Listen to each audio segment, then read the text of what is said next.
നമസ്കാരം. Raft of ഫുട്ബോളിലേക്ക് എവർക്കും സ്വാഗതം. യുവേഫ ചാമ്പ്യൻസ് ലീഗിന്റെ ലീഗ് ഘട്ടത്തിൽ FC ബാഴ്സലോണ രണ്ടാം സ്ഥാനത്ത് ഫിനിഷ് ചെയ്തിരിക്കുന്നു. ഒന്നാം സ്ഥാനത്ത് എത്താനുള്ള ഒരു അവസരമുണ്ടായിരുന്നു. ബട്ട് അറ്റ്ലാന്റിക്കെതിരെ വിജയിക്കാൻ പറ്റിയില്ല. 2-2 സമനില.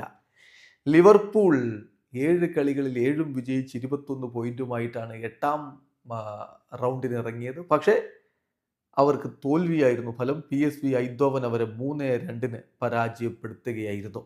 ലിവർപൂൾ അവരുടെ പ്രധാന താരങ്ങളെ ഇറക്കില്ല എന്ന തരത്തിലുള്ള വാർത്ത ആദ്യം തന്നെ വന്നിരുന്നല്ലോ. സലയൊന്നുമില്ലാതെയാണ് അവരുടെ ആദ്യ 11 ഇറങ്ങിയത്. ഗാക്പോയും ഡാൻസും കിയേസയും ചേർന്നുകൊണ്ടാണ് അവരുടെ മുന്നേറ്റങ്ങൾ നയിച്ചത്. എന്തായാലും 3-2 തോൽവിയാണ് അവിടെ ലിവർപൂൾ ഏറ്റുവാങ്ങിയിട്ടുണ്ടായിരുന്നത്. അതോടുകൂടി 8 കളികളിൽ നിന്ന് 21 പോയിന്റ്. അവർ തന്നെ ഒന്നാം സ്ഥാനത്ത്. പക്ഷേ ബാഴ്സ വിജയിച്ചിരുന്നെങ്കിൽ ബാഴ്സയ്ക്ക് 21 പോയിന്റും ഗോൾ ഡിഫറൻസിന്റെ ആനുകൂല്യം വെച്ച് ഒന്നാമതേക്ക് എത്താമായിരുന്നു.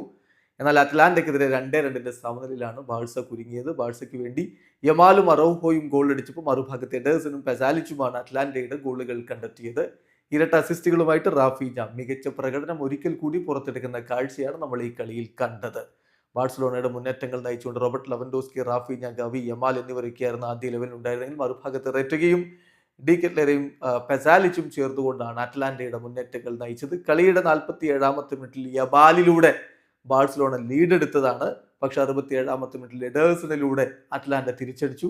പിന്നാലെ 72-ാമത്തെ മിനിറ്റിൽ അറൗഹോയിലൂടെ ബാഴ്സ വീണ്ടും മുന്നിൽ വിട്ടില്ല. അറ്റ്ലാന്റ 79-ാമത്തെ മിനിറ്റിൽ പെസാലിച്ചിലൂടെ വീണ്ടും അവരൊപ്പം പിടിച്ചു. അങ്ങനെ 2-2 സമനിലയിൽ കളി അവസാനിച്ചതോടെ 8 കളികളിൽ നിന്ന് 19 പോയിന്റുള്ള ബാഴ്സലോണ രണ്ടാം സ്ഥാനവും കൊണ്ട് യുവേഫ ചാമ്പ്യൻസ് ലീഗിന്റെ റൗണ്ട് ഓഫ് 6 ഉറപ്പാക്കിയിരിക്കുന്നു. അറ്റ്ലാന്റ ടോപ്പ് 8 എത്തിയില്ല. അവർ 9-ാം സ്ഥാനത്തായി പോയി. 8 കളികളിൽ നിന്ന് 15 പോയിന്റ്. അവരിനി പ്ലേ ഓഫ് കളിച്ച് മുന്നോട്ട് പോകണം. വീഡിയോ അവസാനിക്കുന്നു.